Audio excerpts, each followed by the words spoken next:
we all know that if she grabs my arm, if I make a circle like that I can escape. I can even go this way, but that's not. More often we go that way. Well, it's no different with a Jo. If she's coming to get me, I might stick this thing out here and say, stay back. She's probably going to grab me. Well, I've got a couple options. I can circle around like so. Does this look familiar to any Aikido students? It's Ikkyo. I can circle around like this. Ikkyo. If I needed her to fall over or lose her balance a little bit, I could just give her a little push. And that's if she's diligent about holding on. Now, if I really feel that I need to take control of her, and I think she might be a little crafty and want to let go if I go like that, I might slide down and trap her arm hand and go like so, using the Jo for leverage. That's a simple Ikkyo. So, that's the first technique we're going to practice.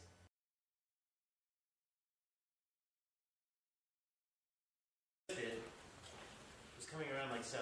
Her arms pretty much stays straight, and I'm kind of actually moving her arm around in a circle and moving around her to some degree.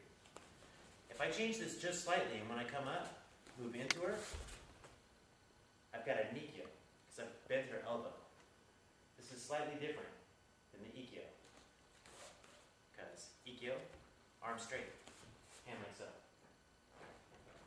Ikkyo is if I make this circle and I push in a little bit. The same thing can be applied as before. You can slide up and control the hand if you really want to make sure that she doesn't let go. If you really need that control. If you're just trying to get her to let go and be less aggressive, then don't trap the hand. If you feel like she's going to continually attack you over and over and over again, maybe slide up and trap the hand. It really just depends on the situation and what you feel you need to do. So, again, the only difference being, I've gone out like this. Let her arm be straight. That's Ikkyo. If I want to make it an Ikkyo, as I come around, I need to move the Jo into her a little bit. As I make my circle, it comes over and in. Be very careful with this technique, especially the hand trapping side of it, because Ikkyos come on very, very fast, and you don't need much. The difference between not enough and too much is not very large when it comes to Ikkyo. So go slow.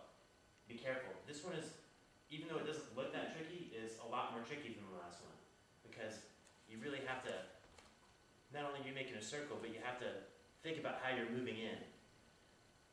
In a real situation, you can try for the Ikkyo, and it might turn out to be Ikkyo depending on how they move. Or you might try Ikkyo and they might, depending on how they move, turn into an Ikkyo. Because the beginning of it and the circular motion is so similar. But they really are different. So give this one a try. Again, try both ways, both trapping the hand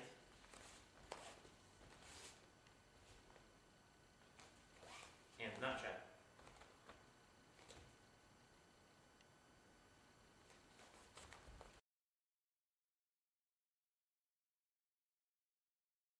This one is slightly different. If she grabs the Jo in a backhanded sort of fashion, maybe she's trying to take my Jo like this out of the way so she can move in and strike me.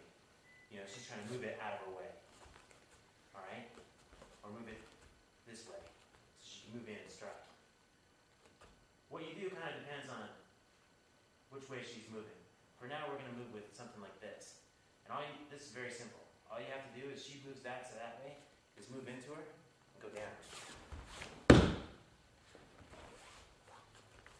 This, for all intents and purposes, is basically a kote gaeshi. To some extent. It's a little different, but I'm turning her wrist this way. Just like a kote gaeshi would do.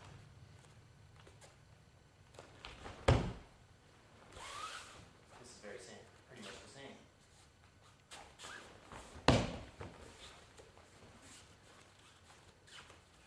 If she did go the other way,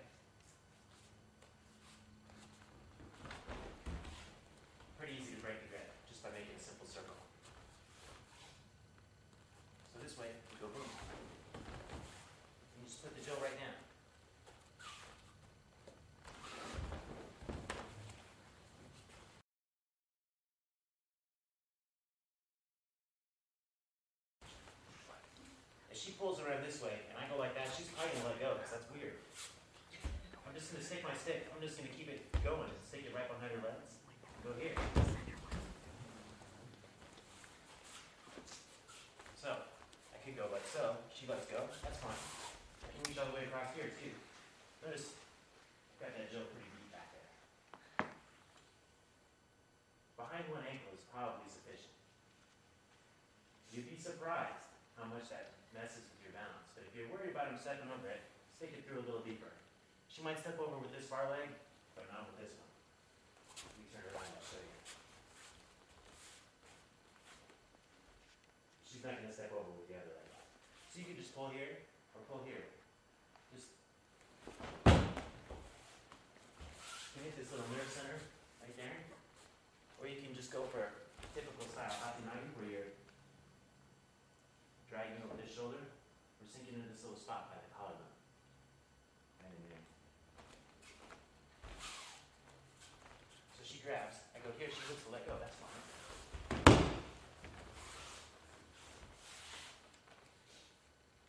As I said, most people aren't going to want to hold on for that. They might, if they do, hey, great. But if not, you've got another plan. No problems at all. We'll show from another angle. As I go here, she wants to let go.